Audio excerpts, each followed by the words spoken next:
My childhood had no room for fanciful dreams. From an early age I knew that my family was not like the ones I saw on TV, where everyone was loved equally, where fairness was a given. In my house, love was not distributed evenly. There were privileges reserved for only one person, and that person was never me. My name is Emily. I am the second child in a family of 4 siblings. My older brother Ethan is 2 years older than me, while my twin younger sisters, Sophia and Lily, were born when I was just entering my teenage years.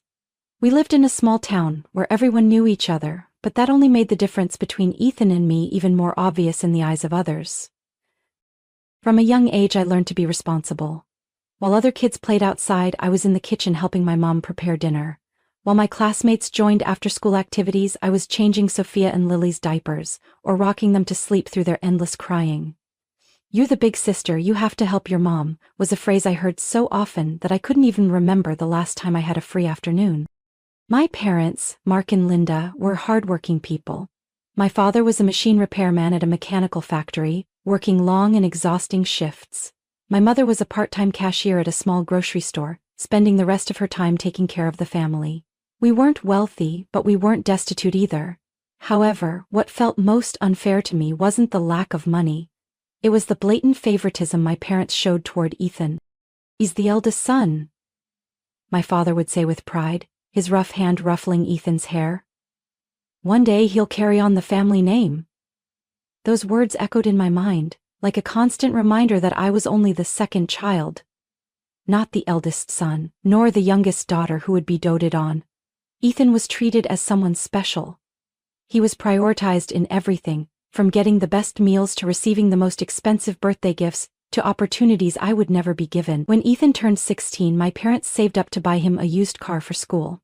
2 years later, when I turned 16, all I got was a birthday card and some words of encouragement: "Study hard so you can buy your own car someday."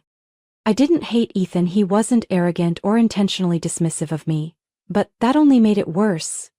Because he never had to try to be loved more than I was, it came to him naturally. As if it was an unspoken rule in my parents' eyes. Still, I never complained. I knew that if I spoke up, I would only hear the same responses. "We love all of our children equally," or "Don't compare yourself to your brother." So I stayed silent. I did my part. I took care of Sophia and Lily, completed my schoolwork without needing to be reminded, and cleaned the house without expecting a thank you. I told myself that one day, things would change. But I was wrong. There are some things, no matter how hard I try, that I will never be able to change. I always knew that if I wanted a different life, I had to create it myself. No one in my family could help me escape the endless cycle of invisible responsibilities I had carried since childhood, so I placed all my hopes in my education. I chose accounting and finance, not out of passion but because I knew it was the most reliable path to securing a stable job in the future. When I announced my decision, my mother simply nodded, while my father didn't seem to care. Ethan smirked. "Finance? Are you sure you're even good enough for that?" I didn't respond. I knew I had to prove myself through actions, not words. When I left home to attend college in a city a few hours away, no one saw me off. There were no tears, no heartfelt goodbyes, and no wishes of good luck. Just a quick hug from my mother and a brief reminder: "Take care of yourself, Emily." My parents had saved a small amount to support my college education, but it wasn't nearly enough to cover everything. I quickly realized that if I wanted to survive, I had to fend for myself. From my freshman year, I took a part-time job at a small coffee shop near campus. During the day, I attended classes. At night, I stood behind the counter making drinks, serving customers, and cleaning up until late. Some days, I returned to my dorm with aching legs and a pounding headache from exhaustion, but I never allowed myself to stop. Every time I looked at my grades, seeing those good numbers, I reminded myself that I was on the right path. I couldn't afford to fail. I refused to become another version of my parents, struggling through life, relying on luck, always bowing down to circumstances. I wanted more than that. Despite my busy schedule, I made an effort to stay in touch with my mother and my younger sisters. I called home every Sunday night, listening to my mom talk about the week, about the family's financial struggles, and about how proud my father was of Ethan working at a local company. Every time my mom mentioned Ethan, I could hear the favoritism in her voice. I didn't feel jealous anymore, but I also no longer felt hurt. I just felt empty. Sophia and Lily were different. They were always excited to tell me about school, their friends, and the movies they loved. They said they missed me and wanted me to come home. I would smile and tell them, "I miss you too," but deep down, I knew I wouldn't be coming back anytime soon. I had grown used to this independent life. And my father? He almost never spoke to me directly. Whenever I called home, he would give me a brief hello or ask a polite question before walking away. I wasn't sad about it anymore. I had gotten used to it. 4 years passed like a breeze. I graduated with outstanding results, not because I was smarter than anyone else, but because I had worked twice, even 3 times as hard as others. No one from my family attended my graduation. I wasn't surprised.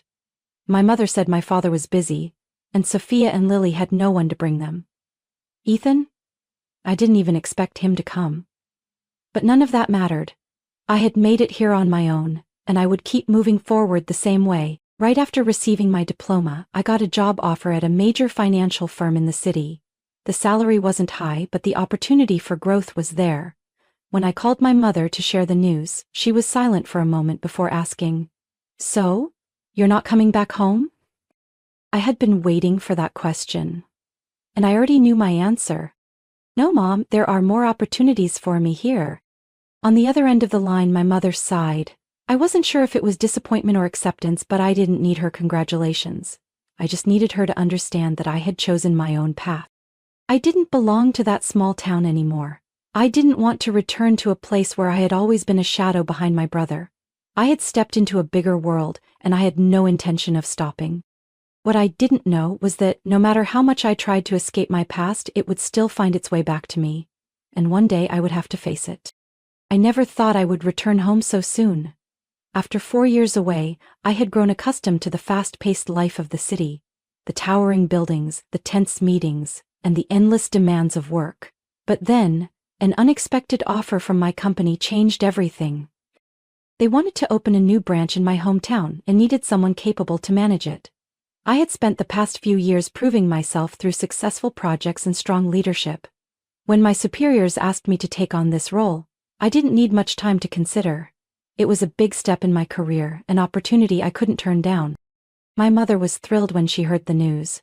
"You can stay with me and your sister," she said excitedly over the phone. "It'll be just like old times." I had planned to rent my own place, but after much persuasion from my mother, I finally agreed to stay with them for a while. When I arrived, the old house seemed smaller than I remembered.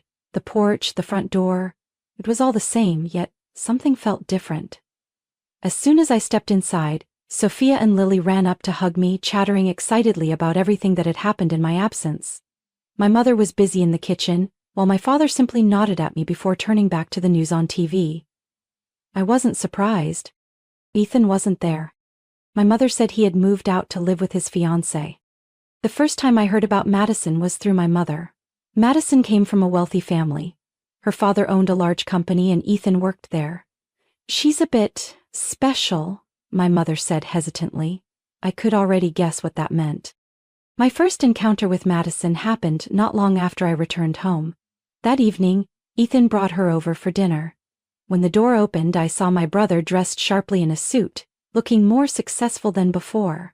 But my attention was quickly drawn to the woman standing beside him. Madison was tall and slender, with long glossy hair, draped in a designer coat that I knew cost more than my entire month's salary. "Oh, Emily!" Madison looked me up and down, a fleeting smile playing on her lips, one that carried a hint of condescension. "I've heard about you from Ethan." I didn't like the way she looked at me, as if I were something lesser, but I kept my composure. "Nice to meet you, Madison." That dinner was a challenge. Madison spent the evening flaunting her lavish lifestyle, going on about luxurious vacations and high society events she attended. But what bothered me the most wasn't her boasting. It was the way she treated my family, or rather, the thinly veiled disdain she masked behind seemingly innocent remarks. When Ethan told me about this house, I imagined it to be bigger, she commented as she placed her wineglass down. Sophia and Lily sat quietly, avoiding eye contact. I glanced at my mother, who forced a polite smile, trying to smooth over the tension. My father didn't react at all, as if he didn't even register the disrespect in Madison's words. I turned to Ethan, expecting him to say something, but he simply smiled at Madison, as if everything was perfectly fine. No, it was not fine, not at all. After dinner, while washing dishes with Sophia and Lily, I asked in a hushed voice, "What do you two think of Madison?" The two exchanged glances before Sophia spoke softly. "She doesn't like us." Lily nodded. "She criticizes everything. Last time she said my clothes looked cheap." A slow burning anger began to rise in my chest, but what infuriated me even more was how my family seemed to bow down to Madison, as if they were afraid of upsetting her. I knew this was worse than what I had just witnessed, and I knew that, whether I wanted to or not, I couldn't ignore what was coming. Ever since Madison arrived, the atmosphere in the house had completely changed. She didn't just see herself as the center of attention. She controlled everything according to her own wishes. My mother went out of her way to please Madison in every possible way, while my father viewed her as a symbol of success. Simply because she came from a wealthy family, things only got worse when Madison started planning her wedding with Ethan. She orchestrated an over-the-top extravagant affair complete with strict demands on the venue, menu, dresses, and most importantly, the bridesmaids.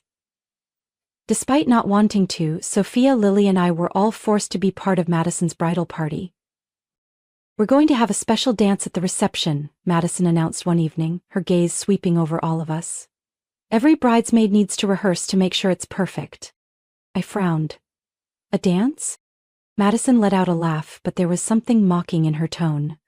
"Oh, Emily, don't look at me like that. This isn't just a simple waltz. I've hired a professional choreographer. We're putting on a special performance for the guests." I glanced at Sophia and Lily. They looked uncomfortable but didn't dare speak up. I turned back to Madison. "I can't dance." Madison blinked, feigning surprise. "Can't?" "Emily, no one can't dance. You just don't want to." I took a deep breath. "I had a back injury in college. Intense movements can cause me pain." The room fell silent. I saw a flicker of irritation cross Madison's face, but she quickly regained her composure. "Then you can make up for it in another way," she said, crossing her arms. "Do you have any idea how expensive this wedding is? If you can't participate, I think it's only fair that you compensate in some other form." I narrowed my eyes. "What do you mean?" She flashed a fake smile. $10,000. Just a small contribution to cover the cost I have to bear because you can't contribute in other ways." I was speechless. "You're joking, right?" Madison smirked. "I'm not joking. I just want things to be fair. If you can't support the wedding visually, then at least you should contribute financially." I turned to Ethan, hoping he would say something, but he just stood there, silent, his eyes avoiding mine as if he didn't want to get involved in the argument. A surge of anger flared up inside me. "No way." I stood up abruptly. "I'm not your puppet, Madison, and I don't owe you a single cent."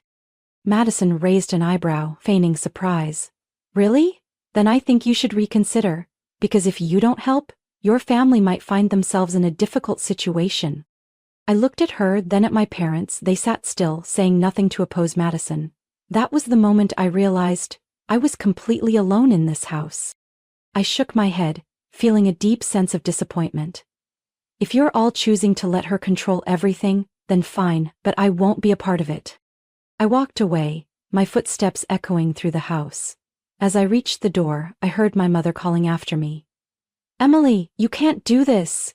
You know how important Ethan is." I turned back, meeting her worried gaze.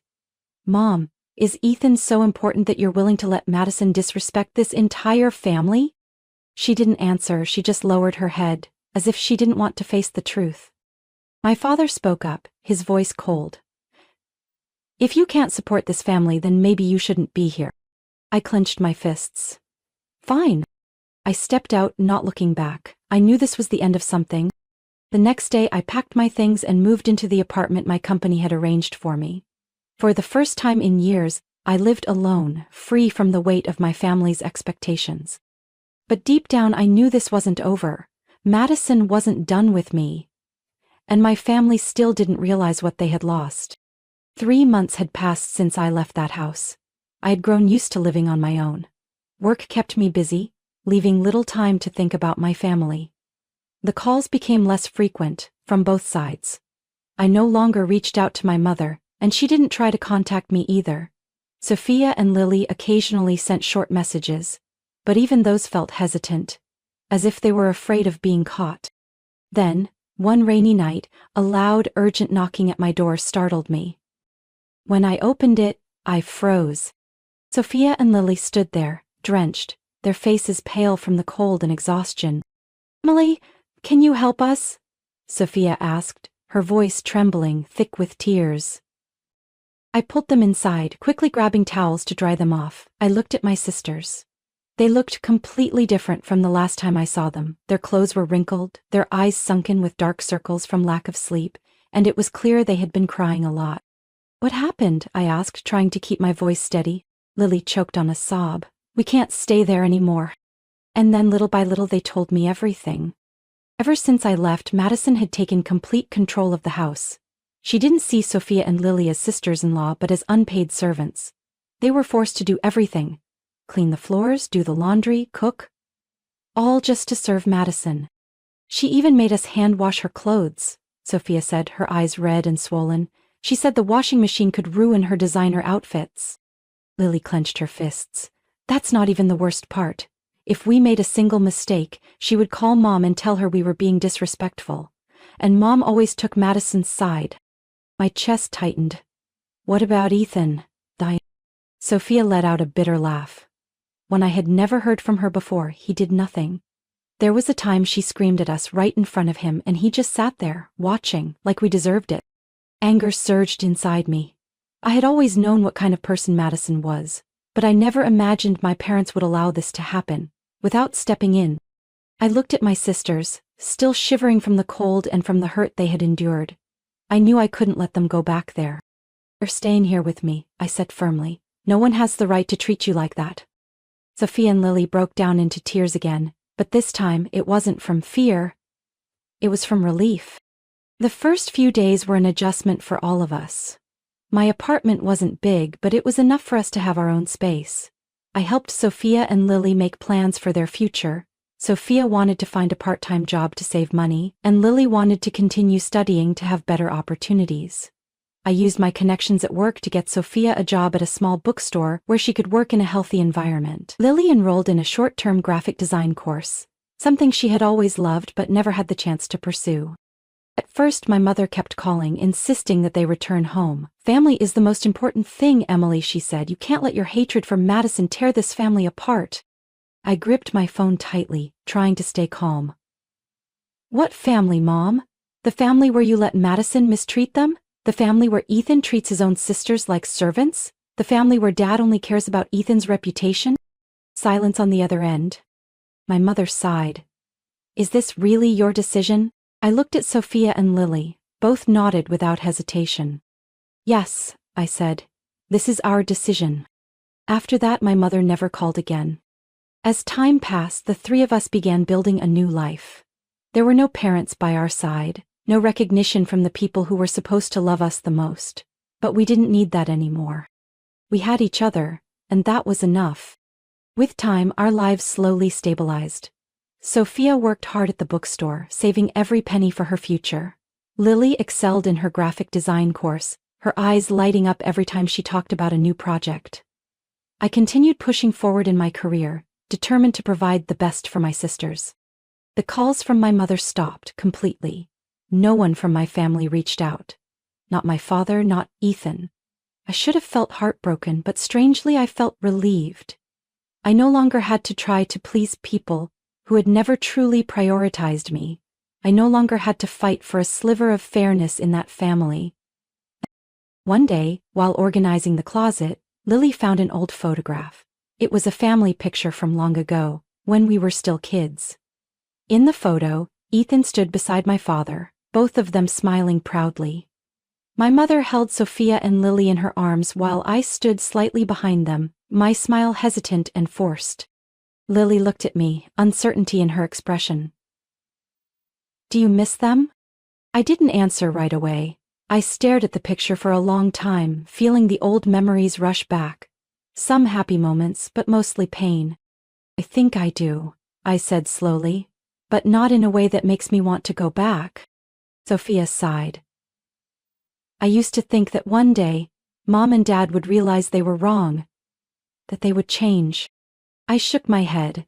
No, Sophia, they won't change. They made their choice. That was the hardest truth for me to accept. Not everyone realizes their mistakes. Not everyone apologizes or acknowledges the harm they've caused. My parents chose Ethan.